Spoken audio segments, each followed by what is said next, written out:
Looks like the tag is made. Ladies and gentlemen, this is it, folks. The main event.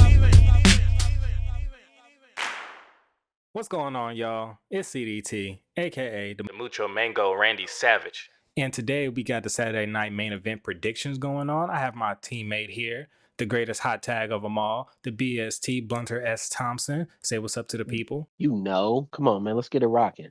All right, man. So we've been waiting for this one for a long time. I haven't seen a Saturday night main event for over like 10 plus years. So I'm really excited for this pay-per-view. I'm wondering if this is like going to be like a consistent thing over the next few years, or this is kind of like a one-off promotion or pay-per-view.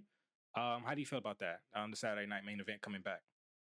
I kind of feel like it's more so a thing, almost in a sense, like Bad Blood was. Almost every single year, they try and come up with some new theme or idea that they're trying to run around. As much as I'd love to maybe see Saturday Night Main Event had continuously year after year, I don't necessarily see it having that long of a lifespan. But I mean, I'm down for it. Saturday night, I'm It, always free. it definitely is a refreshment compared to like the other pay-per-views. Just like Bad Blood, like I had to do some research. Back in the day, that used to be like an actual like yearly pay-per-view. Same thing Hmm. going to a Saturday night main event, especially when they I think it's once cable TV started going on and you had SmackDown on whatever channel, then you had Raw on USA, then you had all these like it was behind that paywall. So in my childhood, sometimes we didn't have cable, and sometimes that Saturday night main event was really clutch because that gives me like a pay-per-view kind of feel without necessarily paying a pay-per-view cost. So I really Yeah. appreciate it. It's very nostalgic for me and for it to be a long-standing pay-per-view from WWE's past. I'm glad they're really bringing that back. But with this one, let's get straight into the predictions. So we have Sammy Uso against Drew McIntyre. Now, with this one, I am like, this is not necessarily my cup of tea, just because I'm not a big fan of Sammy Uso and I'm not the biggest fan of Drew McIntyre. But I sympathize with Mr. McIntyre just because he's been getting screwed over by CMFL for the last let's just give it a year. For the last year since CM Punk has been back, he has been screwing over Drew McIntyre, and I don't mess with that at all. Just because Drew deserves better. He had the championship. He was there during COVID times. He was doing all this for the company. And just for some dude that you guys treated like Voldemort for the past 10 years coming in and just start kicking his ass like he's just a jobber. So I'm not a big fan of that, but I'm gonna put my money on Drew just because he does have that type of powerhouse style that's gonna overpower Sammy. And with Sammy, he's more of a technical wrestler, and I don't think he has too many slams for Drew. But Drew, is literally just taller than him, bigger than him, better strength, better ring presence. He doesn't have that charisma like Sammy does, but he definitely has all the in-ring technician skills that I think that's gonna put him over that match. Okay. In my opinion, I was really just kind of interested in when this match was set up, just because for Monday Night Raw, Drew had really been on this weird thing where he was just crashing out on everybody possible that he could that was it had any sort of tie to the bloodline. And while I mean I completely understand it, Drew needs to chill the fuck out. No, he needs to do exactly what he's doing. I'm not sure what his beef is with the bloodline, but I mean, if CM Punk was holding me for the last year and a half, I mean, yeah, I'd be hunting heads too, personally. I mean, what I will say though, in Drew's defense, is that considering that Sammy's coming off of that previous event that just happened at believe it was Survivor Series. Yeah. Yep, last year Survivor Series, he was at the very end after the War Games match. You heard shh shh do do do do do do do. Yeah. And if he's just coming off a Survivor Series, you know he's already dealing with injuries and trying to figure all of that out. Yeah, But I mean, Drew, he's been chilling. Ever since Bad Blood with CM Punk, he's been a no show. Nobody's seen him, nobody's heard from him, anything at all. So I feel like he's a lot more locked in. He has a lot more reason to want to win. He's pissed off. I mean, he's been pissed off for a long time, but now he's even more pissed off all of a sudden. Plus, him and Sammy have a lot of history. Like back when Sammy was IC champion for a good while, Drew was in his grill a lot, and it about got bad. But I think for this one, I'd also side with Drew. yeah. With Drew, I mean, he has a lot. He needs to go to therapy. I'm gonna keep it a G with you. Like he just always just mad at something, and I don't even think that's part of his character. He might just be an angry individual, especially with on his Twitter presence. He has been very snappy against anybody who gets in his way. Everybody. Which he does have some of the greatest memes I've seen from a wrestler. Like he That is true. he has his finger on the pulse, and definitely on that one. But with that one, I do get Drew the match, and you say you have Drew as well, right? Yeah, I mean, as much as I like Sammy, he's a cool dude and all. I just don't necessarily see anything he has in his repertoire that would actually change the match at all. Plus, he's just kind of boring, man. I'm not gonna lie. Yeah, I mean, it's nothing really exciting about his moveset. Like, I think he's a lot better as a tag team partner. That's where he really shines because he doesn't have to put the whole match on him. But he Yeah. does have certain matches with certain people that they just blend well together, like him and Kevin Owens, even though they're real life best friends. Hmm. When it just comes to that ring work, they just get each other a lot well where they both shine where their strengths are versus when Sammy's by himself. I just think the people like him, so that just gets him over when it comes to the match. Then we Okay. have my personal matchup of tonight's pay-per-view, Io Sky versus Liv Morgan. With this one, I am going to have to be a bit biased. I'm putting Io Sky over Liv for the Women's World Heavyweight Championship. Which, can we even call it the Women's World Heavyweight Championship? Can we call it the Women's Heavyweight? Or is that like, I don't. This is the championship. yeah, I mean, just a championship. My bad. I'll probably just call it heavyweight on purpose. So with Io Sky, I mean, honestly, she brings that swagger. She brings that technical ability. She's a high flyer. She knows how to take bumps. Her timing is impeccable. I think that's going to put her over when it comes to Liv. And I think they need to find a window to jump out of with Liv being the champion. Now, I know her main rival is Rhea Ripley at the moment. But with Rhea Ripley coming in and out of injuries, getting written out the storyline, getting put back into the storyline, and they also have Liv with Raquel being her bodyguard. I wonder if they're going to do something like that where it'd be like a triple threat match where you have Raquel, Liv, then Rhea, and Rhea overcomes. Which is she considered a face now, or is she still like an anti-hero, like a Dante from like Devil May Cry type of anti-hero type beat? I don't know. I'd probably still give her the anti-hero name, only just because for as much as she attempts to do in a sense that's not necessarily the good way, quote unquote, people love it even more. She's like a neutral. I mean, I just think we all fuck with mommy just as a whole. Like, I don't think we care if she's a face or a heel. But It doesn't right matter. now, with her being neutral, it gives us more to cheer for because now we have her like, okay, great, you're not doing dickhead shit with the Judgment Day anymore. So now we're getting into that true Rhea Ripley essence, which we all love. Everybody loves Rhea. Like, she can't do no wrong. She can kick a baby in the middle of the Yeah. ring and we'll just cheer. Well, I don't know about that, but Oh, we can't play kick the baby. not successfully. Yet. Don't. Kick the baby. Don't kick the goddamn baby. Kick the baby.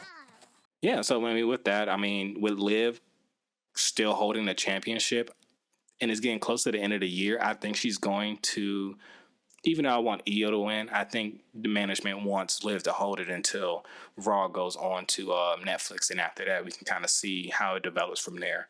Because I think the Netflix premiere for WWE is going to be, I think it's going to be a pay-per-view type of when it comes to quality of the show. Now, will they keep it up all the way through for the rest of the year? We'll see. No. But for the time being, I think they're treating January 6th to be a pay-per-view The type day. of show. So who do you got in this matchup? So from the Io Liv match, I was definitely gonna say I would love for Io to win. But I understand that Liv being who she is, she's kind of in the best position possible. It'd be very tough for her to really even get the opportunity to win, even with her abilities and her overall ring presence. But that also calls into question for me the idea of are people's entourages coming?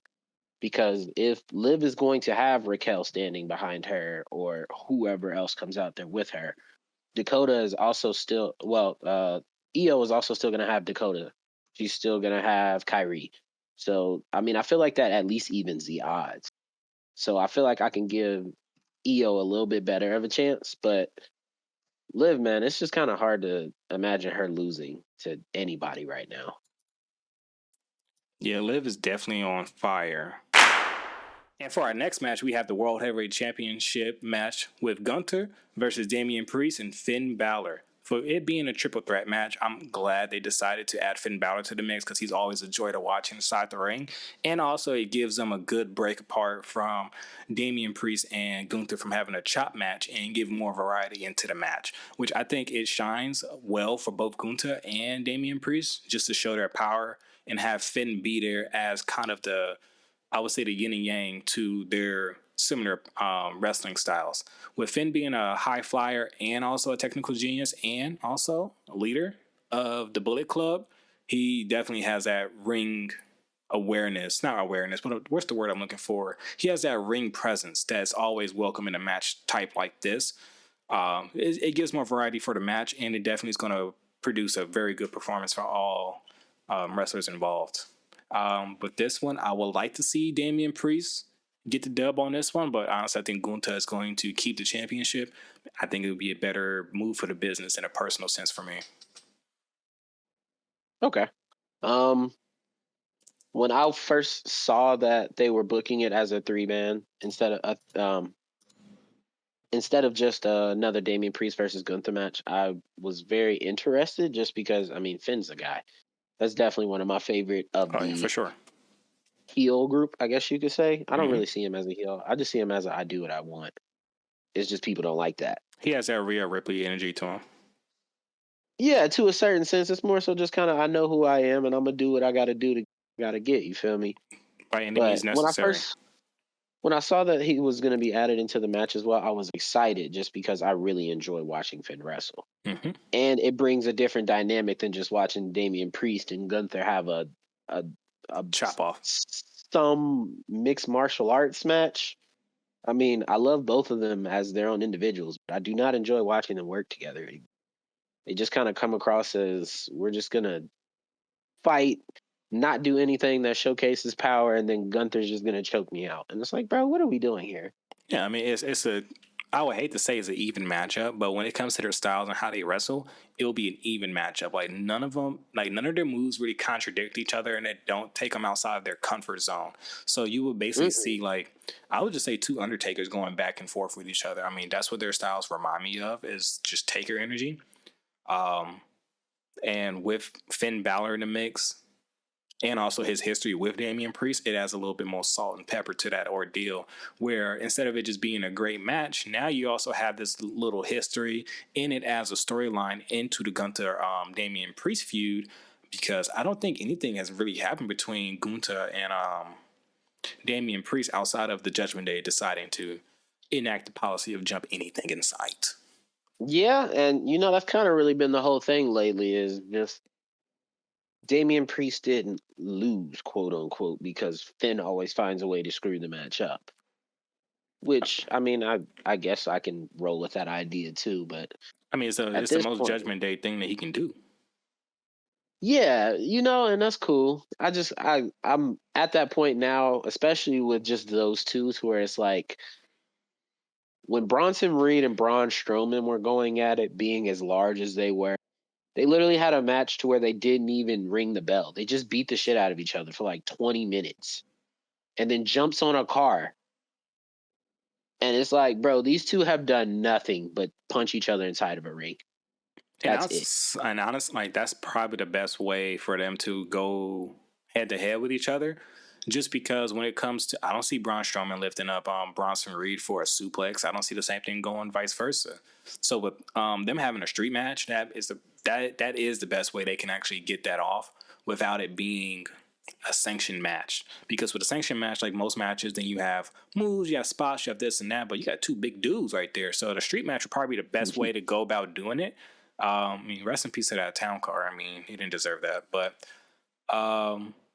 just having those conflicting styles inside the match definitely helps. Now, I think it'd have been a lot better for that Damian Priest, Gunther, and Finn Balor match to happen with more, I want to say extreme rules, but no disqualifications.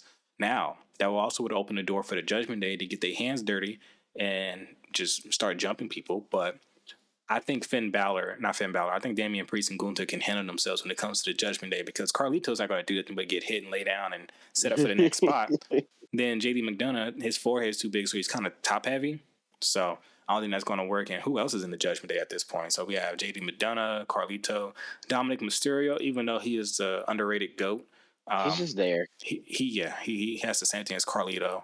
So really, he just basically is just arm candy for Liv at this point. I really think Dominic Mysterio needs a push in for a singles run because he can really wrestle.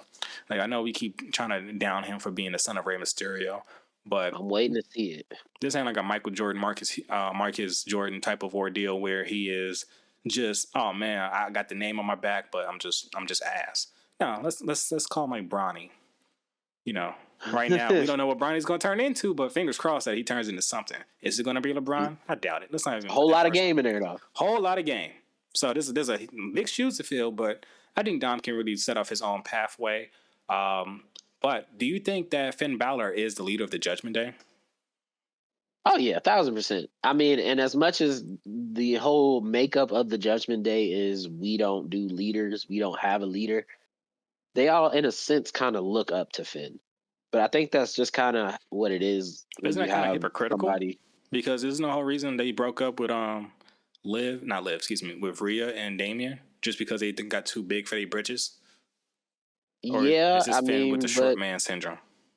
I feel like it's less of that and more of once you create a collective group, that collective group needs a headstone. Otherwise, you get nothing. And you can't really create a faction of people who all say there's no leader. Too many chiefs, not enough what Indians. The hell are we doing? Yeah, you like, what the hell are we doing? Right. Okay, I get that. So I'm just going to jump off a ledge with this one and say Finn is bringing home the title. Honestly, both of them can kick rocks. Gunther, go. Damian Priest, go. I can see if Finn can slime his way into that championship, but I think Gunther's going to overcome it regardless, just because he is the ring general, of course. So for our next match, we have the most important match of the whole pay-per-view. Chelsea Green versus Michin. And with this one, of course, I want Chelsea Green to win this one, even though I do want Michin to be a champion in the near future because she definitely has the it factor. She has talent. She has the look. She has the gimmick. She has the ring work. She has everything. She is what we call on Christmas a gift. But with Chelsea Green, I'm sorry. I mean, with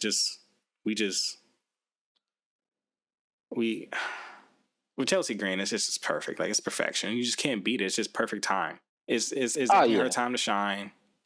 Of all the spots, of all the moments that she has given us, all the social media posts, and the great acting that she produces, it's time for Chelsea to be crowned. Time to pay that woman. United States Women's Champion. You already know, man. And I can't wait, bro. I'm so excited for this match. Honestly, I'm excited on two ends. I'm excited, one, because, I mean, she is the GOAT right now. She's probably one of my favorite people to watch wrestle, just because even in the event that she's not going to wrestle, if she's just making an appearance, it's still great. Yeah, and that belt would definitely solidify that with her not wrestling too much. Now, if she doesn't wrestle that much, but that belt, it solidifies her as someone that you have to listen to and keep eyes on. Yep. Which is fine because she could be the next female Miz or something. That's a great comparison. Like, I was a big Miz fan back in the day when he early days of SmackDown when he couldn't wrestle. But you can tell he had that heart. He loved the game. He loved the business, and he respected it. And I think that's the reason why it took him so far into his career, because at the end of the day, if you don't have a love for the game and you're not willing to do what you need to do for the company at the end of the day, he shows that. And Chelsea Green shows that same spirit as well. Like, she is behind Piper, but Chelsea always finds a way to steal the show, no matter what. And I'm not saying she always makes it about her, but that's not necessarily a bad thing sometimes. Like, I kind of saw her as like a manager type ordeal to Piper, but every time she gets in the ring, she shows out. Every time she's on that microphone, she shows out. Thing, bro. But she shows out at every opportunity that she gets, and that's what is going to put her into superstar status. I can't wait to see her in the main event scene sooner than later. But with Michin, she has that gift. I think this rivalry can go on for a long time, especially after they had their trash can debacle, which was another great match. So I think this rivalry can be kicked off here and continued into something something more fruitful down the road. I would like to see them both at Mania, personally. Now, I will also say too, just because I think this will be a great match for Michin, even in the event that she does not herself win. Because one thing about Michin is she's a great wrestler. She's come from a lot of different places. I mean, she used to be really, really good when she was on NXT. But since coming to the, I guess you could say the first level show or her rank up, she's gotten a good push because she's always been involved in something with like Chelsea Green or Nia Jax or something of that sort. But she's never really gotten her moment to say, I'm standing on my own too. This is the moment that starts her, I'm standing on my own too. She gets eyes in front of a huge PLE audience. Everybody's going to be watching that event, so everybody's going to see her. I mean, the amount of kids that are going to be up there that she might potentially get to sign photos and make fans out of. And then on top of that, if she wins, holy cow. I mean, the world is her oyster at that point. And I feel like this is one of those moments to where even in the event that she doesn't win, just what comes after gains her so much more. Oh, yeah. I think this is a win-win for her, no matter where the pendulum swings. She gets a good look on TV. She also gets to be in a championship match, especially for a new minted division within the women, not the division, but a new mid card. Yeah. Basically just building the mid card for the women's division. And who's to say once Chelsea drops the belt that Michin doesn't take that and run with it? I mean, I think she has the capabilities of doing that. I think she has the capabilities of doing great things inside the company. So this is definitely a great look for her, and I'm excited for both parties to see where they go with this one. This one will be my favorite match outside the IYO SKY and Liv match. This is going to be one of my favorite ones just because of what it represents more than anything else.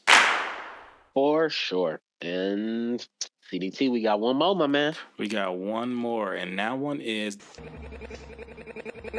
main event with Cody, yes, sir. Rhodes, and our least favorite Uce, Kevin Owens. Mr. Raheem. Yeah, Mr. Gets his ass beat every chance he gets. Mr. Oh, I want to have an attitude about stuff, but when the bloodline shows up, I'm quiet. Wait. So you mean to tell me you're not on Kevin Owens' side with Not this? at all. I haven't been on Kevin Owens' side since he's debuted with the WWE. That's crazy. I think we stand on two sides of a ledge, buddy, because I'm on KO's side. I'm not on KO's side on anything. He deserved to get his ass beat for being funny. Tell me why. I was just never a big fan of his wrestling style or his promotions. I mean, even when he's a face, heel, it doesn't do like I'm more of a fan of Drew McIntyre than I am of Kevin Owens. Like the fact that he got the Universal Championship one time, just his presence. I feel like he's more of a fill-in for whatever storyline that's convenient for the company to push at the time. Like if he needs to be a heel, he'll like the build up for this match has been from a face to a heel. Initially, he was all good, and he had that little bout with Cody Rhodes, and he tried to be too respectful and everything else. And I was always questioning why they was beefing with each other in the first place, but I kind of see the vision now. Then it led to Kevin Owens, per usual, having an attitude problem. He snapped. Then before you know it, he's over here cursing out Cody Rhodes, the fans. He doesn't believe in the story being finished. Then he took Cody Rhodes' mentor, hit him with the pile driver, and knocked out Randy Orton from the storyline. So that's fun, even though he just came back. Yeah, man, he doesn't necessarily do it for me when it comes to the wrestling sense. Maybe I have not seen enough of it, but his finisher being a stunner, I don't feel it. It don't have that same weight to it like Stone Cold put into it. So answer a question for me real quick, dude. What's up? But I got to paint you a little picture first. Go ahead. You ready? Yeah. All right. So me and you, we hoop on the team. It's really a two-man team, and it's a whole tournament setup. Gotcha. Me and you been rocking for a long time. You know, we done had our disagreements, but you know, you the homie. You know that I got beef with this other group over there. Yeah. I've had beef with them long-standing for a long time. Then a new dog come up, and he they leader now. But he running with that. But he running with the team, right? That team go on to win a title because they the state champions or whatever. We lost. We Saudi. You asked me for my help because you want to go back and go get that title from them. I tell you, all right, cool. You my dog. I'm going to hold you down. We go through everything imaginable just to win this championship. And guess what? You get it, not me. Just you, because you was MVP of the game. A year pass, and what do you go and do? You go and ask the people I got beef with The to same help you. people that ran you over with a golf cart. And now I'm supposed to be cool with that? Now, since you set the table like that, yeah, you should be mad. You have all the rights in the world to be mad. But where was you at when I was doing everything I needed to do to win that state championship? I'm sorry that I was. What's a good comparison? I'm Steph, you Clay. Sure, you're a very valued part of this team, but when it's all said and done, I'm the franchise player. One of I'm us the get the top guy. contract. Someone's getting a contract, and the last thing I need you to do is be salty about it and be Carlton Banks and snatch the ball out of my hand and toss it half court because you want your moment to shine. Now, if you had a real problem with it, you'd have pulled me to the side and talked about it. But no, what you did, you started a whole campaign against me and decided that, hey, I'm right, you wrong, and I'm going to also get all the people around you to see that you're wrong as well. And guess what? The people love me. I'm the people's champ. I'm Paul Wall. How do you feel about that? Maybe you deserve to get hit by that golf cart. Yeah. I don't know, man. I don't Maybe I know. am That the sounds like American some nightmare. backwards hating to me. That sounds like backwards hating to me. But to be honest with you, I really think that Kevin Owens is 1,000% in the right. Do I think he will win the match? 0%. Unfortunately, The nigga he's said Cody something about Rhodes, my man. father. He's Cody Raheem Rhodes. He doesn't lose. He don't. Well, He don't need to. All he do is He win. doesn't lose anymore. So, I mean, as much as I at least understand where Kevin Owens is coming from. If we really had been through stuff the way we had been through stuff, and you just went back and talked to the homies I got beef with and asked them for help, but didn't ask me, okay. The situation, and the reason I asked them for help is because an enemy of an enemy is my friend. We had a common enemy with Solo and Big Dog, Jacob Fatu. Now, Kevin, if I really thought that you can really help me with this situation, and you already have beef with both parties, you have beef with both bloodlines, why would I want to invite you to an ass whooping? Again, they ran you over with a golf cart, bro. Do you know how heavy a golf cart is? That didn't feel good. The whole windshield broke when they hit you with it. They really fucked you up. If anything, I'm getting out of harm's way. Because say if we get into a match, I'm in there, I'm doing my work and everything else, and I tag you in. Okay. Now you got to go against the new bloodline. Then behind you have Roman Reigns, which is the person that hit you with the golf cart. So who's to say to be like, man, fuck this match. We're going to beat his ass and get him out the match. Now it's just me and Roman. I'm just saying, like, I thought I was looking out for you, but you took it the wrong way. And here we are. Well, you know what? I very much so feel like a Kevin Owens now. I think I'm just about to, like, start randomly going up to people and just start stunning them. Look, We'll see how long that lasts. You can stunner anybody you want to. It's not going to take back the golf cart, bro. Be honest with you. I think you go see therapy. It's fine. So he's suffering? No. Is that what you're saying? We support mental health around here. Oh, yeah, 1,000%, man. I know you a know guy. Hot Tag is always about it. I know a guy. Come on, Kevin. It's okay. Go play some Marvel Rivals or something, man. Just have a good time. Chill out. So who you got winning? I got Cody all day, every day. No, this is not even a thought. Kevin Owens can be replaced by anybody in this matchup. Yeah. I'm picking Cody. So Cody versus The Rock right now. Who winning? Cody. Well, we need to. Okay. Let's cut the role play. I don't believe The Rock should be like tipping toeing in and out of the WWE universe just because it doesn't benefit the overall product outside of the pop up. It's The Rock. He's not going to be there, and if he does, he'll cut a few promos, maybe wrestle a match on a weekly show. But really, he's just there for the pay-per-view, and he's there for the sales and the marketing. Outside of that, I don't see his reasoning of even involving himself into most of the storylines that we're going to see here in the future, because I think he's coming back with the new bloodline. Or, maybe he helps the old bloodline. But once again, he's going to be part of bloodline sooner than later, which I heard they're booking him for the January, the Netflix episode. So fingers crossed to see how that goes. Now, we're talking about The Rock from like 1999, 2000. I put my money on the Chosen One, but Nah, Cody got my vote. I'm a Cody believer. What they Cody Raheem. what they used to call them? The Cody crybabies. Hand You a Cody me crybaby? a tissue. I got a river for you. The Great Cody River. It's about as long as the Ohio River, man. I'm a believer. I believe in him more than Joe Hendry. I believe in Joe Hendry. That's crazy. And I believe in Not Joe even Hendry a Joe lot. Hendry. Honestly, okay, that's cool.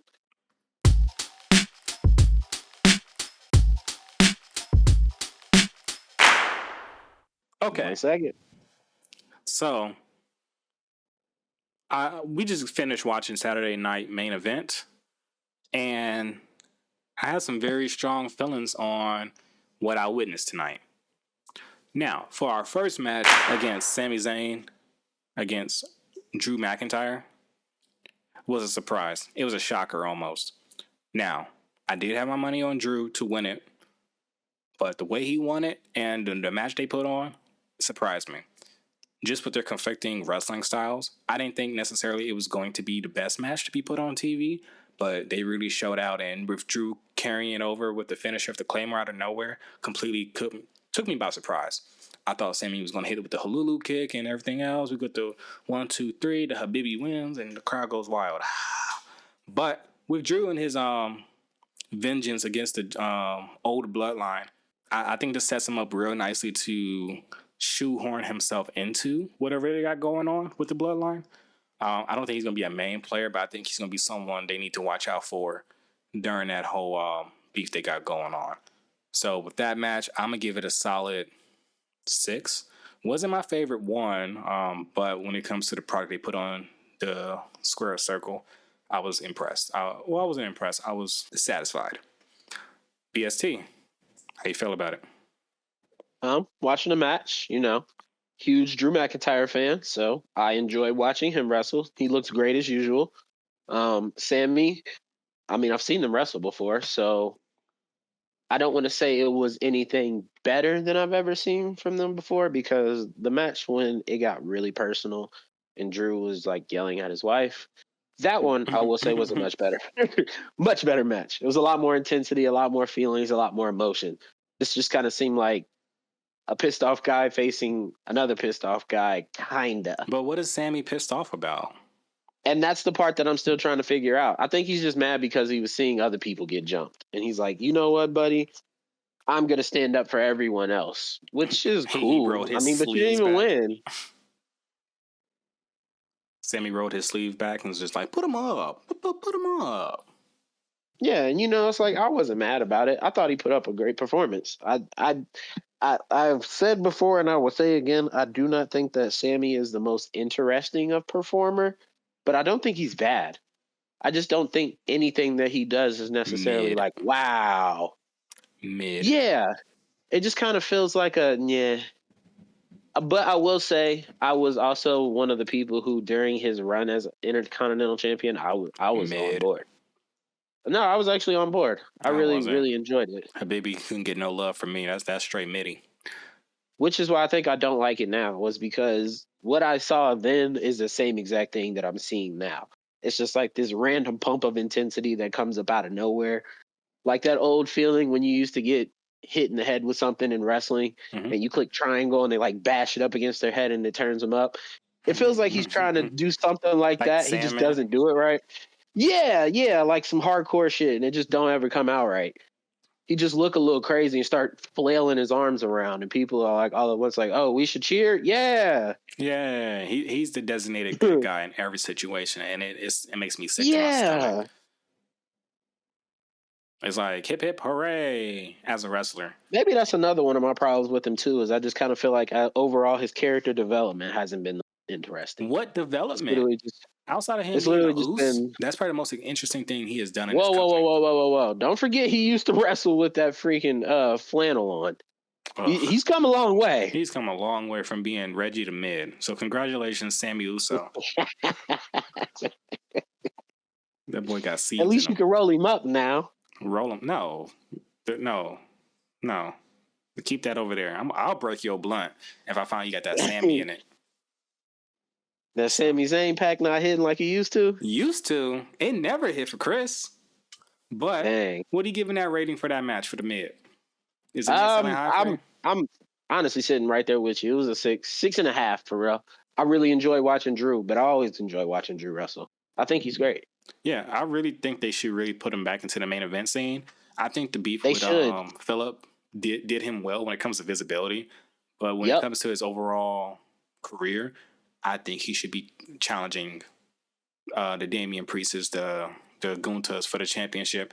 I don't really think anyone is going to take the title off Cody, but if Drew McIntyre were to have like a pay-per-view match or two, I think they can really get something going on. But we'll see how that develops in the future. But then we have our co-main event match for me, Io Sky versus Liv Morgan. Now, with only Liv once winning over Io Sky, I was conflicted. I mean, honestly, this was a win-win for Chris, just because you got two baddies in a ring with each other, and with Io Sky coming in, just bringing that swagger like she normally does, and her being a top high flyer. Overall, one of the best workers in the whole women's division. Like, she reminds me One of the best. I wouldn't call her like Asuka when it comes to her work rate, but she is a workhorse. Like, no matter what match you put her in, it's going to be a banger, just like Bianca Belair. For sure. Yeah. I definitely think that, especially from when we first talked about it, like I really thought that this match was going to be very interesting just because these are two very, very talented women coming together and hopefully putting on a great performance. As I watched the match, I mean, I felt like I was pretty locked in from start to finish. There was a whole lot of different things going on. I really spent majority of the time wondering which one of them is going to have a teammate come out first. And shockingly, nobody did.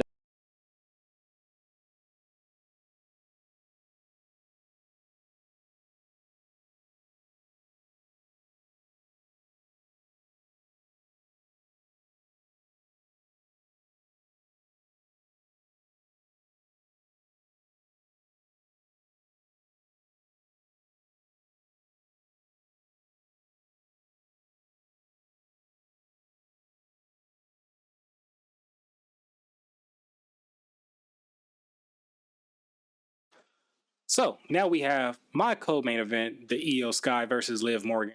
And with this one, I really thought that this one was probably one of the best matches that we have on the card.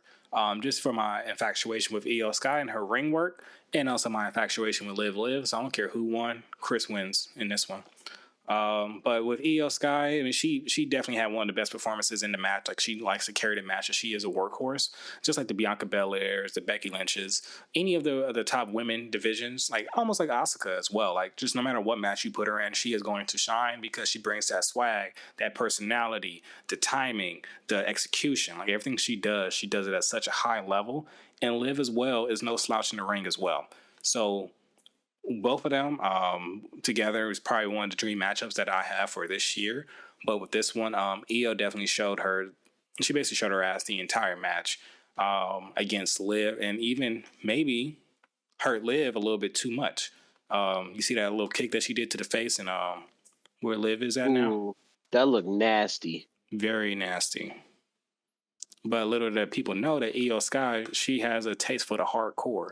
If anything, she'd be an ECW legend if that was still around. But with that one, that was a pretty gnarly hit. But with Liv, once again, just showing that perfection as usual.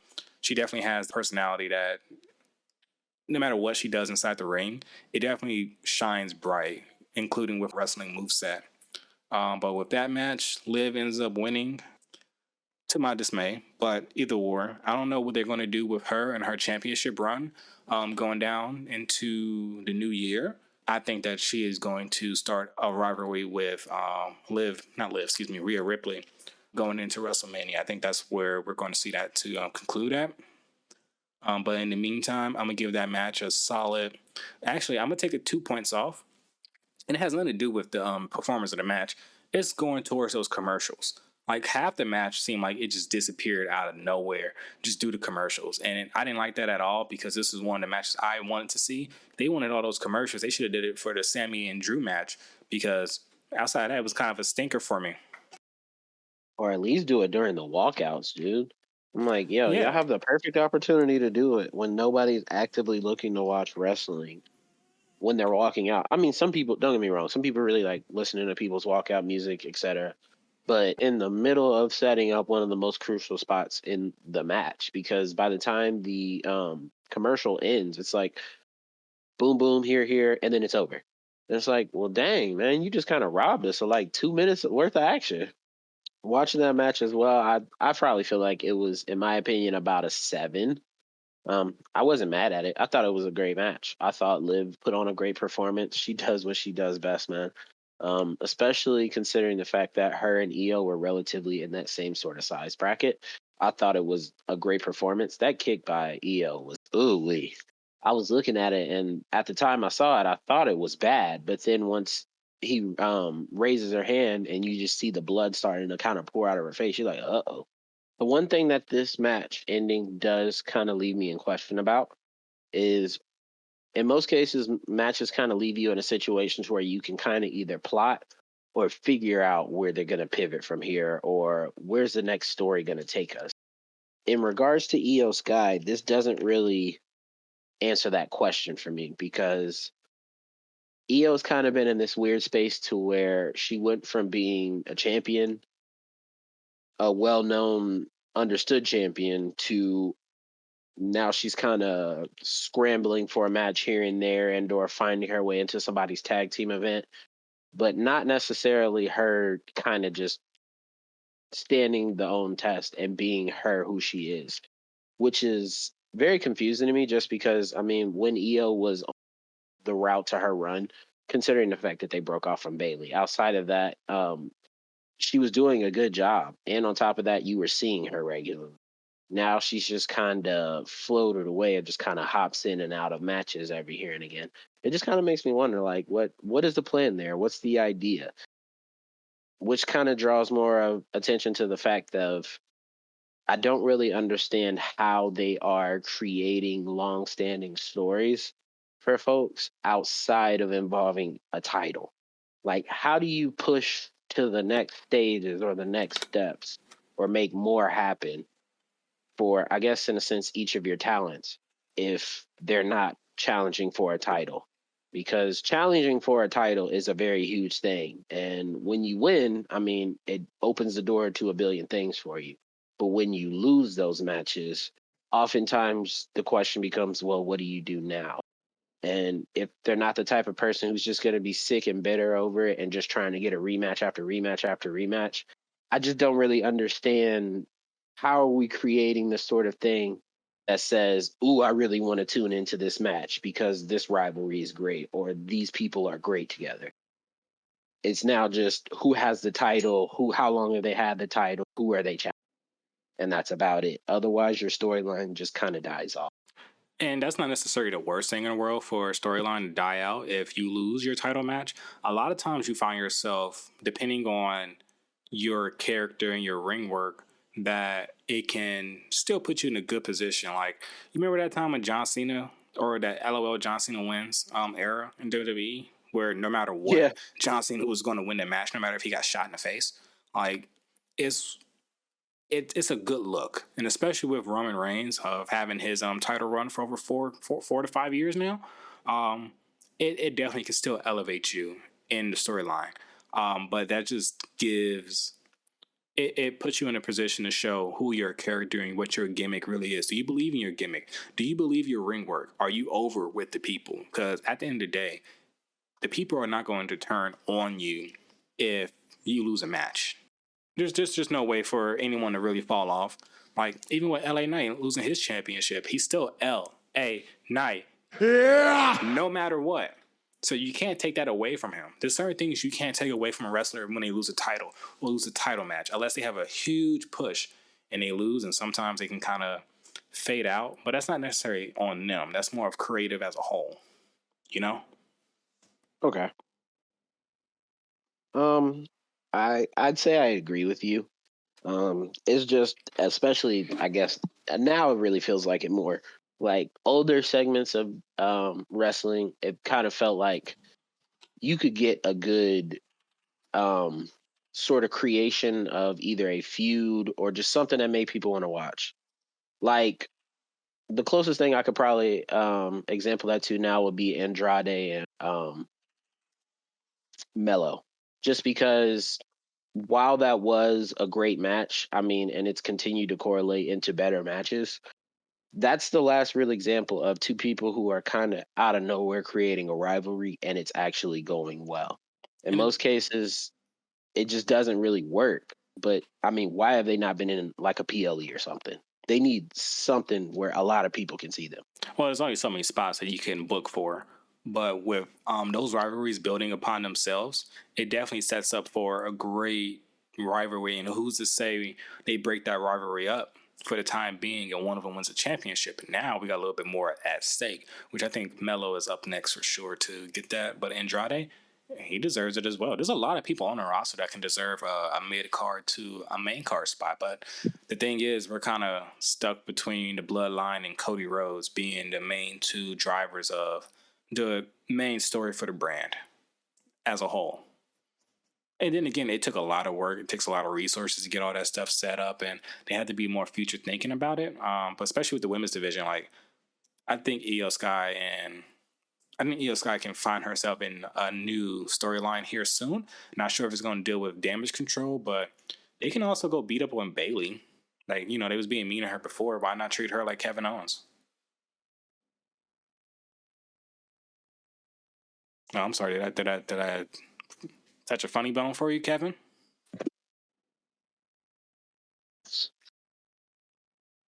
His silence speaks volumes. So our next matchup, we have Damian Priest, Finn Balor, and Gunther. With this one was going to be one of my favorite. I think it was going to be one of my favorite ones, but it kind of was more of the same from what I'm expecting from Gunther and Damian Priest. But it was a really good matchup. Finn Balor was definitely a needed piece to be added into this match to really get that that variance that we're looking for when it comes to those two giants chopping each other the entire time. And there was a lot of great spots during that match. And one of my favorite ones is shouts out to Gunther. He gets the safety hat of the week because he definitely saved Damian Priest's ass when it comes to that little spot they tried to do on the staircase. That power bomb was nasty. So nasty, but it was almost be nasty in the wrong way because he almost dropped Damian on his head. On his head, dude. On his head. And I'm shouts out to Damian too for being aware that Gunther wasn't able to get him up all the way. Pause. And he was able to like lean forward and catch himself and give Gunther some more momentum so he can slam him on that stair. And I'm gonna be honest with you, I'm not sure if I'll be able to do that. Like, look, I know we messed up the spot, but I am not about to give you momentum for you to slam me on my back of my head. So shouts out to Damian for being a good sport about that. But Gunther did win that one and definitely showed a lot of strength when it comes to protecting his title reign. And I like to see that he holds on to that title all the way up until Mania, or if not, loses it within the next month or two and like get it back during like Royal Rumble. Do they still have in between matches between the Royal Rumbles now? Or do you believe that they just keep it separate? Rumble is one of those matches to where it almost feels like it doesn't matter even if you do put in like a couple intermission matches. Unless it's like some of the hugest names possible, the only reason people are there is to see the Royal Rumble. They could care less without anything else. But back in the day, it used to be like they used to have like Randy Orton A versus real Ric event. Flair. Yeah, like they used to have like things in between there where you'd be like, man, look, this is about to be a banger from start to finish. But now it's just more of let's just get all these people in the ring and let's just keep doing these spots over. And I'm not gonna lie to you, I am not excited for the women's Royal Rumble just because I've seen the War Games match and for some reason they're just more prone to botching. I don't understand what that is. I mean, I thought it was all professionals here. I thought wrestling was just wrestling, but it just seems like that communication isn't there. So when watching the Finn match, as usual, I'm a huge Finn Balor guy. I thought he looked fantastic, dude. Watching his ring work, I really felt like he really had a solid chance going in to walk out of there with his hand raised with the World Heavyweight Championship. Street Trash is taking it to another level as usual. After watching the match, I can definitely say I have seen enough. I don't need to see another Gunther versus Damian Priest match ever again. Yeah, I mean, honestly, they don't Just do too well when it comes there's no to variance. none. In promos, Like, it doesn't even seem like there's a different script for each time they wrestle. It's literally just rinse and you're gonna repeat. fight. Damian's gonna throw a couple kicks. He's gonna get chopped, and then eventually he's just gonna get strangled and just absolutely manhandled. And it's like, dude, for a guy as tall as Damian Priest is, you're not just gonna put him in a freaking rear naked choke and put him out, but he has MMA expertise, quote unquote.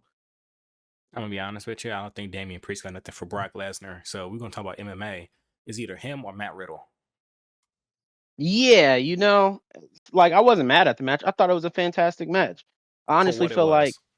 what Finn brought to the match is what has been missing from majority of their matches before. Actual When you wrestling. watch them fight, when you watch them wrestle. The first match, it was exciting. It was like these are two Goliaths going at it. And on top of that, Damian Priest was champ. After he lost to Gunther, everybody was kind of question marking it because they're like, oh, well, they're setting up the rivalry. They're setting up the go back and forth between the two of them, which very quickly turned into no, this is just the Gunther show. And Damian Priest is just living in it. But the And thing, as much as I respect Damian Priest, I respect his ring work, I respect his ability. Since leaving the Judgment Day, he has truly been one of those people who I just feel like is on the side of a milk carton, and we're just wondering where did he go? I feel that. But there's like, if there's a rivalry, normally there's something that ties two wrestlers together, or maybe even three, depending on how many people are in the rivalry. There's no inflection point for neither of these guys to be beefing as hard as they are. Like, I think one day Damian Priest came out and he was saying blah blah blah, and Gunther came out and that was it. And they just like, okay, now we're beefing now. But I never understood what promo, what match was there an interference by the Kaiser to mess up something for the Priest, or was it that Finn injected himself into the rivalry so there is a little bit of a story going on, because Priest and Finn, they have history with each other, they have beef. Some say they even have bad blood. Long-standing beef. So I understand why he was inside the match, and Priest was also in the match, but Gunther by himself, he was just a guy with the gold. He was the prize. So if anything, this was more of not even a triple threat match, more of a 1v1v1. Like there's just no, well, more like a 2v1, because Finn and also Gunther both hate Damian Priest. I don't know why Gunther hates Damian Priest, but I guess it's just convenient for the story. But outside of all of that, if they can figure that out into an actual storyline that makes sense, then I think they really have something going on there when it comes to playing all two of those together, or even adding Finn to the actual story itself to build it up to be something a little bit more. But I think it's going to fizzle out because there's a lot more people on the roster that can Yeah, get and their. I just don't feel like from the standpoint of bringing home the bacon, this isn't bringing it home, man. This No, isn't feeding anybody. This isn't changing the they left. scope of the game. This isn't changing landscapes at all. No, they left the This is bacon in the really, car with this one. yeah, this is really just one of those, we want to show how strong Gunther is. But in showing how strong Gunther is, you are only making Damian Priest look worse. And considering how strong of a push that he got at the start of this year, putting the title on him, Mm-hmm. especially under the circumstances they put it on him, I would have never agreed to this. I mean, because in this standpoint, the only thing that Damian Priest has gained from this is the ability to look weak, the ability to not look as dominant as he was. But his time being heavyweight champ was really a showing of how strong he is, how capable he is, You how talking about for diverse he Damien or is. Gunta? For Damian. For Damien, Gunther, I think they're trying to we write already him knew off. what he did. I think they're trying to write him off TV here soon, just because outside of the Judgment Day, it doesn't look like the Judgment Day is doing anything per se outside of Liv. I think they're looking to blow that up. So I'm not sure if Damien is going to be in part of that being blown up, or if they're just going with Gunta and they're going to write Damien off and have him come back like later this year or early. Well, the year's almost over, so like next few months or something. Because you're right, it's not making him look strong at all by taking all these losses and getting jumped by the Judgment Day. I Now mean, let's because he's probably lost like 4 now. Yeah, So he's lost like you 4 in a can't row. really have another match leading up to Mania unless you're going to forcibly put it on him. Or they may do But like a character change for him or something and make, like rework his character. Because I'm gonna be honest with you, outside of Damian Priest in the Judgment Day, that was his gimmick. That was his that was character. him.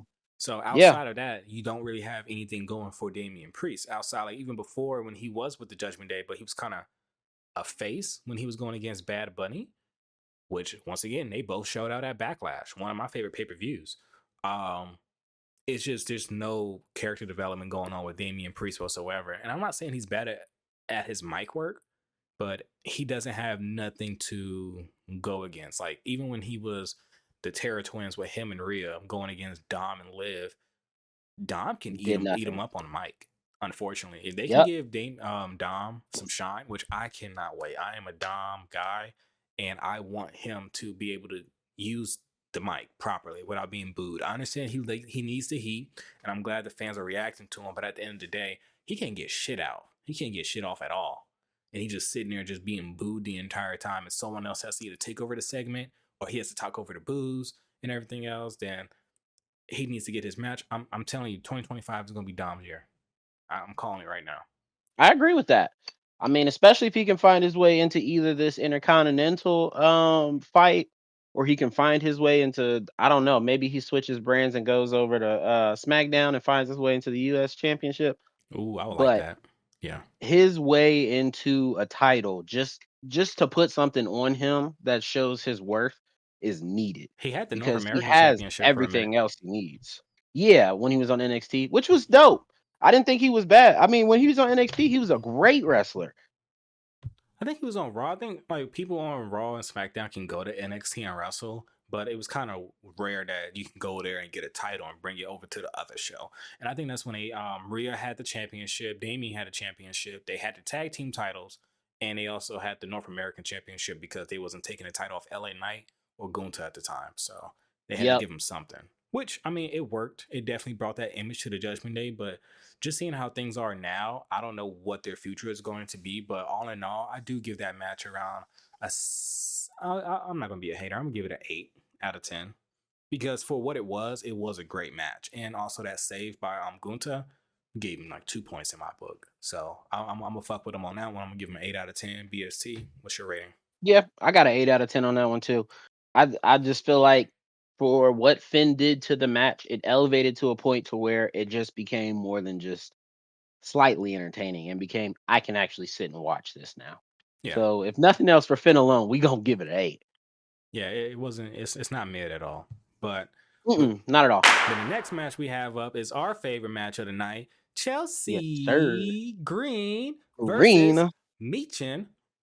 And Yes. this one was What a a match. slobber knocker. Now all of our hopes and dreams have been answered. Chelsea Green is our inaugural Women's United States champion. The And best there is. the best. And also, you see her merch. They released of her being a Statue of Liberty. Yes. Bro, that shit is fire. Everything she does is on time, dude. Everything, literally, no, just punctual as hell. And I really can't wait for what she's going to do on this title run. Like the promos, And with she can cut. her character, she has so many, I guess, not even rivalries, Mhm. but just people who I know whose toes she stepped on Oh, she and shits on want the everybody. opportunity to get back at her. Like, dude, there's callbacks to this could turn into tag team beef with Mhm. Jade and Bianca. Her and Bailey got beef. Meechin gonna come back around eventually. Her and Tiff got beef. Like, dude, she has beef with half of the roster. Speaking of Tiff, she might be an actual threat to the United States, the women's U.S. title, just for that That's money my in the thought. bank. But I don't think she should waste that on the U.S. title. But since it's new, I guess it still has that appeal to it. Like, oh, okay, we got something here, and we can probably they build a storyline between Chelsea Green and Tiffany Stratton. I'm gonna lose it. I'm gonna lose my mind, bro. I'm gonna lose it. You'll catch me every week, tuned in, locked in, popcorn in hand. Yep. I don't know who's watching me, but guess what? I'm watching them. Them. Honestly, and on top of that too, I feel like this was a great pump for Meechin too, Mhm. because she put on a fantastic match. Even some of the spots that she was working, she looks like she is ready to really, like, I guess you could say, hold her own, because she's definitely been like we're gonna toss you in here with Nia, we're gonna toss you in here with Bailey, we're gonna toss you in here with all these people. I mean, and they're creating relationships, good and bad both. But now it's really about that time to where she gets her true first rivalry opponent. Who knows who that is? Maybe it's another up and comer, maybe a Blair Underwood. Honestly, both of them haven't really had a whole lot of TV time, so And Spin that one. that's the great thing about the the women's US title is it now gives people opportunities to strive for something that's not the main title. Like outside, if you don't have a tag team partner, what can a single What can you do? women's do? They're just stuck there between either being a jobber for whoever the champions at the time, or they might get a promo, or really if they're in NXT, that's probably the best time they get camera time or TV time. Versus now they have something they can strive for. So they even throw another women's mid card title like an Intercontinental or something like that. Then they can definitely do that. And then you can have more promotions, more storyline. Did you hear? I saw an article that SmackDown is turning into 3 hours on USA when Yep. Netflix goes. One I mean, slate Raw goes move. on Netflix. So that's gonna even give more time for them to show their ass. Like they literally get more time to do whatever they want with their rosters, and they have a lot of people they underutilizing. Like even with a Carmelo, like he's just sitting there. He's doing this, he's doing that, but it's nothing of substance. It's just like he's fighting and he's having great matches. But the mid card scene needs more time. And if there's not that much time, then all they're going to do is focus on a tag team match. The heavy acts. Yeah, the Yep. heavy acts. Then it's like, okay, cool, play the music. It's mailing in his soul. Then Cody Rhodes come down and he does whatever, then end the show. Then you just keep going back And the and forth, show's back over. and forth. So now with Yeah. Chelsea Green being the women's US title holder, she has a lot more personality to show Great mic work. she's going to showcase that title perfectly. And even if she drops the title within the next month or 2 months, that's okay. Because at any time, you can always put the title back onto her, give it to Meechin, give it to Blair Underwood, just give it to anybody, and just literally just spread the love around, and you'll get a better overall product. But with that match, Chelsea Green did show a lot of good ring work. Actually, both ladies. I'm gonna just That keep it being. Unprettier off the rope. Off the ropes. Well, off the corner. Oh my gosh. I like how she does her Unprettier versus Christian's, because Christian is more I'm gonna lay back and have your And just will fall on you. yeah, basically just fall on you, versus like Chelsea, she kind of does like a jumping Unprettier, where she doesn't put her weight on the other person's back so they have a better chance of bracing it, which I've always wondered Yeah. how safe Christian's Unprettier was in comparison now that I think about it. Yeah, But that kill switch, I'm sure, was probably pretty deadly because outside of gravity pulling you down, you just got his whole back just slamming on the back of your neck. and I know he's like at least Whereas 200 she some just pounds. jumps up and just uses gravity to pull you down, And she which is braces so much herself safer. just landing on her butt. So I mean, like it really works Exactly. out for everybody involved. So shouts out to her for the modified Unprettier, more safe workers. We appreciate the safety vests around here, or we should call All them right, OSHA. CDT, give me a rating. I want to hear it. I know this is a So good one. I'm gonna be biased. I'm gonna give it a 9. Okay. I'm gonna actually Okay, meet you with that a 9. 9 I'm gonna meet you with out that of 9. 10. We're not saying this is Oh yeah. WrestleMania Cody versus Roman, but this means a lot to me. It's real to me, damn it. So The I'm way glad. that they wrote this in, created a storyline, found multiple ways to write Chelsea off to then turn around and present her with this, and the honor that this is. I feel like this was full circle moments coming together right there, For sure. tying the knot entirely. I gotta give that a 9 Even out of for 10. Meechin Come on. too, because she was also involved in that Waste Management Classic they had damn, it was like last month now. That was a little while ago, but Yeah. yeah, that was a huge match, So especially for them to come back here after. yeah, like overall, like this was a great match. For more of the implications of the future of what this means for the business entirely versus the match itself, if I'm gonna just do it without the title, I would give it about a 7, but just because it means a lot, it definitely gets that 9. For sure. Then we have our main event. We have Cody Raheem, Al Shahid, Rhodes, I almost call him Jones, and Kevin Owens. Mr. Turkey Bacon himself. Yeah, no, Mr. Beef Bacon, Kevin Owens. So, how do you feel about Cody versus KO, BST? You know, to be 1,000% honest with you, I feel like the best man won. My boy KO came out holding out that golden eagle. Now, did he actually win? No, but he won. Did he? I mean, yeah. I mean, any day that Cody Rhodes takes a mean pile driver, that was like a brain buster, bro. You can't even call that a freaking pile driver. That was ridiculous. Yeah, that was the full package right there. But that was after the Oh. match. Which made it even better. I know, but I'm like, bro, you couldn't do that during the match or something like that. He came back after he lost and like, you know what? I'm not finished. I'm not done. See, and that's that This hater ass motherfucker shit that chose. he just a hater. He's just a hater, man. Like I don't agree with his get down whatsoever. I agree with the hate. Honestly, I'm a hater. I'm one of the biggest haters you will meet, And and that's, I you know what? stand with KO. Next time we go golfing, you better watch out because I'm gonna be driving that cart. I stand with KO, man. Haters united. He won't be standing for long. I'm gonna call Roman. It's going down. Basement. Chill, bro. We don't need to involve golf carts. No, that's cool, man. He's not gonna hit no birdies fucking with me. But during the match, it was another Cody classic where Cody is doing all his famous moves, yada yada yada, working the crowd, and that intro was just spectacular. On fire, for Like, sure. he came in, he had his roll ball belted up, so he knows like, oh, I'm gonna hit these niggas. These niggas ain't gonna know what's gonna hit him. Then he hit the whoa. He took the roll ball. Boom. You see the wing eagle belt. Ooh. And also it had a blue strap on there too. I thought that was a nice touch because they normally don't do that. Because the last one was black. But for it to be a one night only type of ordeal, it made it more special. But I wouldn't be mad if they brought it back. Like I miss when wrestlers had variations of belts. Like Yeah, like that the rated John R Cena- superstar. yeah, the spinner belt was supposed to be a John Cena alternate, but the only problem Yep. was they made it the entire thing. Now I'm not saying like I'm a big spinner guy, so I was all for it. But there's a lot of wrestling purists out there who wasn't too fond of the spinner belt because it looked thuggish. But so was John Cena. So I mean, I was okay Yeah, with that. like, But with Big Kevin Who had Owens' it. performance during that match, it was back and forth, back and forth. Really, it really wasn't too much special when it comes to the match. It was just a plain match, and I'm not saying that's wrong. Plain 'Cause Jane. I like pound cake. You know, it's cool. It gets the job done. It wasn't too crazy. I think they did a lot better job when it comes to building up the match and the promos behind them.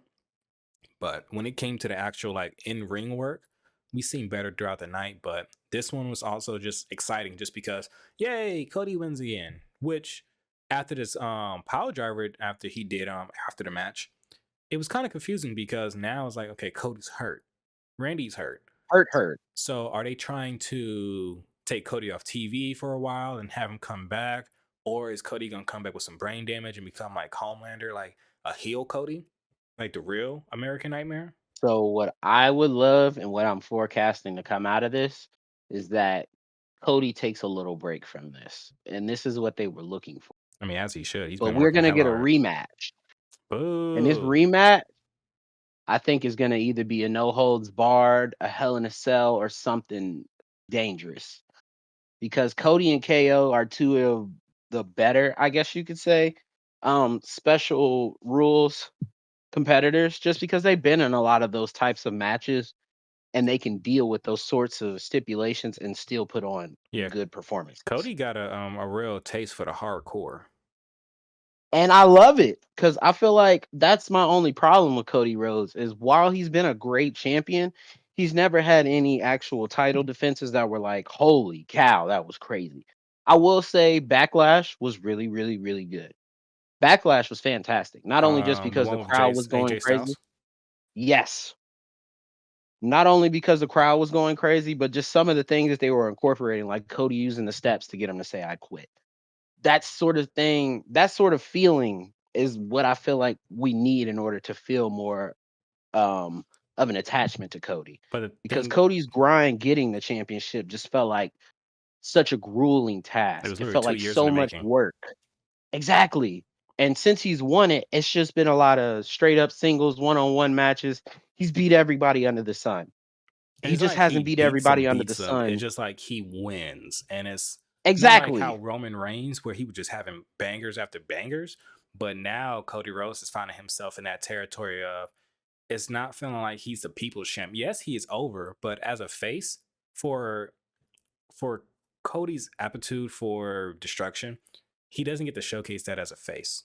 Just because he's the good guy, you know. You don't want Superman to hit somebody with laser beams and melt a face off. You know he can do it, but we don't want to see that as our face, our baby face of the company. So I think he's kind of weighed down by that. Now, if they can find him to get that middle ground where he is the good guy, but this power driver did something to him where he has a tick almost. Yeah, would let's work get out a lot Homelander more. Cody in here, man. Yeah. That'd be fire. Like, that'd be so fire because with Roman Reigns, he was over, but he was a heel the entire time. We just loved him being a heel. So he can do whatever he want and hit niggas with golf carts, and we're gonna cheer. Versus with One of my Cody, favorite he can hit somebody with a chair, and I'm sorry, he can hit somebody with a chair and be able to, I don't know, like, sorry guys, I had to do it. You know, with Cody, we want a little bit more intention with his destruction instead of, or actually no, he hit him with the DDT on the chair or the crossroads on the chair, which is cool, but it wasn't like, nah, I'm gonna just go fuck him up real quick. one of my favorite Roman Reigns matches that I feel like still holds so much weight to his title defense reign was SummerSlam when he went against Jey Uso.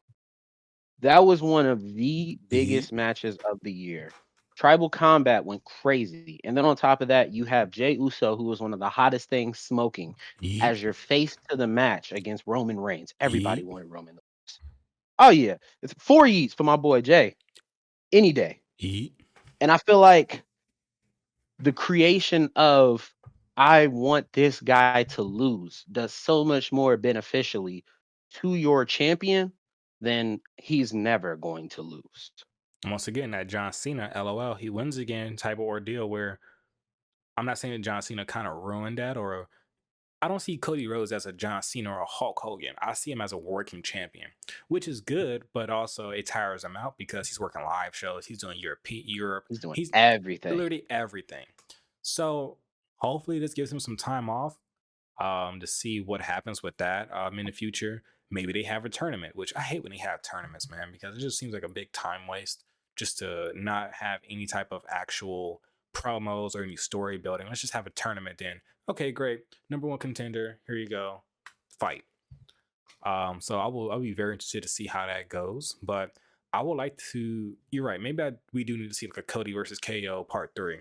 But it needs to be happening at Royal Rumble, just because I don't want to see KO in the actual Royal Rumble and he wins. Because if that's the case, now we gotta wait for KO Cody at WrestleMania. I don't want to see that. No, I'm not doing that. And they're having it in Vegas of all places, so I know that WrestleMania is going to be turned. So my overall rating for this match would be, it wasn't my favorite match. It was a lot better than Sammy versus Drew, so I'm gonna give it a 7.5 maybe, just because it's Cody. I'll hit you at a 7.5. Yeah, I mean it's Cody. You know, I can never go wrong with him. it wasn't But mid, I can definitely say I want more. but it was very much a I need swisher. to see more. They're gonna have to do one of two things. They're either gonna have to put Cody against an opponent who's so daunting, so terrifying, literally just whoops his ass for the next month and a half straight, leading up to WrestleMania, that But we hate him so much who's that that we guy? need Cody to win. I don't know. Or option 2, you gonna have to turn Cody into an absolute piece of shit. Those are your 2 options. Because KO's like, I know who you are, and I'm right about you. Not everybody sees it, but I see it. Which, I mean, I can respect that, you know, like, this guy is not who he says he is. He is a false prophet. He is no god. Which is cool. Which is really cool. But I just don't know who is going to be that worthy opponent that's going to unthrone Cody. Because sooner or later, I'm not saying he has to drop the title, because last thing we want to have is champions fatigue, which we didn't give it Roman, because after a while, he just stopped showing up. And with Cody being Cody, I think he can, once again, his character is too over. So it doesn't matter what he does. The story has been finished, and he's held the title for about a year now. We're getting close to a year. I can see that he drops the title either at Mania or sometime Shortly afterwards. after. Yeah. Then they before Royal Rumble. And okay, so if he drops the title before Rumble, wouldn't he have to win it again? And he'll be the only person to win a Royal Rumble 3 times in a row. Because no one's done it. Ideally, I would like him to lose it before Royal Rumble. If he doesn't, I understand. I just feel like if he loses it in between Royal Rumble going into Mania, it gives us a lot more places to go. So you're Whereas- advocating for KO for champion.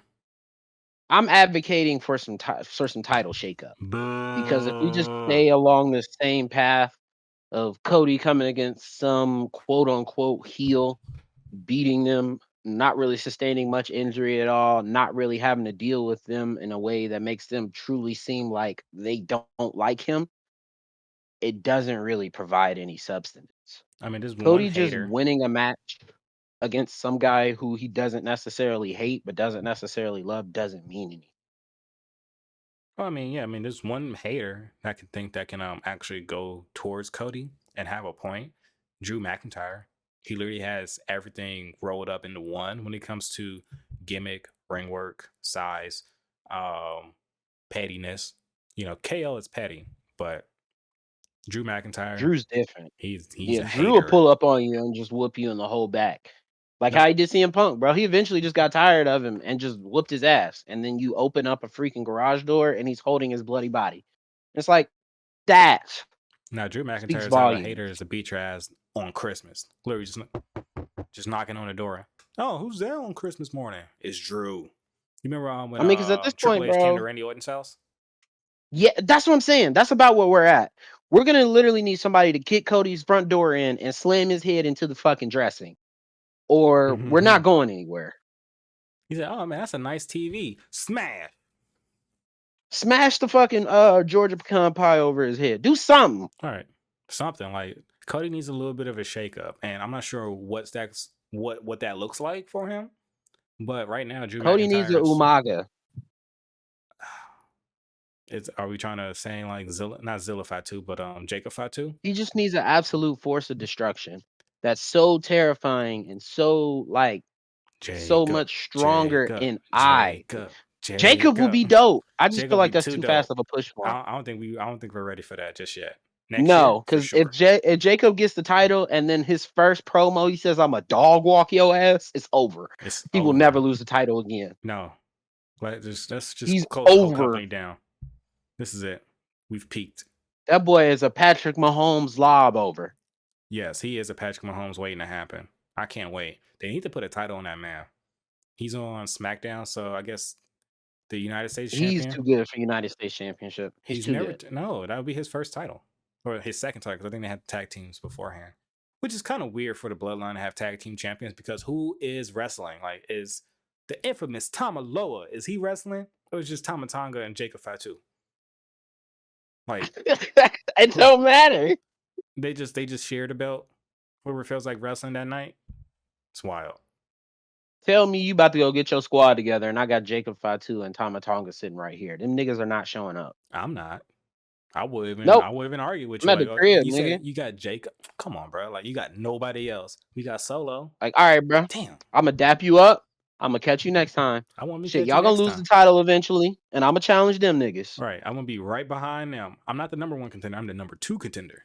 I wish this nigga Jacob would jump off the fucking third rope, land on the table, and then I just got Tama in my ear like, yeah. No. Yeah. Oh, I try to punch Jacob in the face and he just eats it. Get the gun. Get the strap. Go home and get the gun. Oh man. Now. This Jacob, he got up and he swung his body. Just doing whatever. Nah, bro, I'm cool. So with that one, I'm gonna give that a 7.5 to end it all. Overall, I For would sure. like to give this whole pay-per-view a solid. I'll give him a 7. Give it a 7. It wasn't the worst, but it was also Not at pretty all. entertaining. Except for those commercials. You get a better I take rating that for them back. commercials. Them commercials made it a Oof. fucking 5. Commercials alone take off a whole rating point just because, boy, I could tell y'all had to pay to keep the lights on with that one. Right. Like, y'all not AEW. Y'all not, like, y'all got fans. Y'all got merch. Y'all got everything. I don't understand why y'all gonna do these commercials. You do like not that. have to live like this. Right, man. You are not in jail anymore, Damon. I wanted to see EO. Y'all robbed me of that. Not a fan. But that is Hot Tag Broadcast. And also shouts out to BsT for being the best tag team partner in the world. You have anything to say to the people? Man, I just want to thank y'all for rocking with us, growing with us. We only gonna continue to get better. I mean, you know we already love the sport. We've been in this heavy. So stay with us. See where we going next, because you never know with the hot tag. Oh yeah, man, stay down. Because with the hot tag, all we're gonna do is just come in and destroy everything. But we appreciate that. We catch you guys on the next one. Peace. I love you, Solo.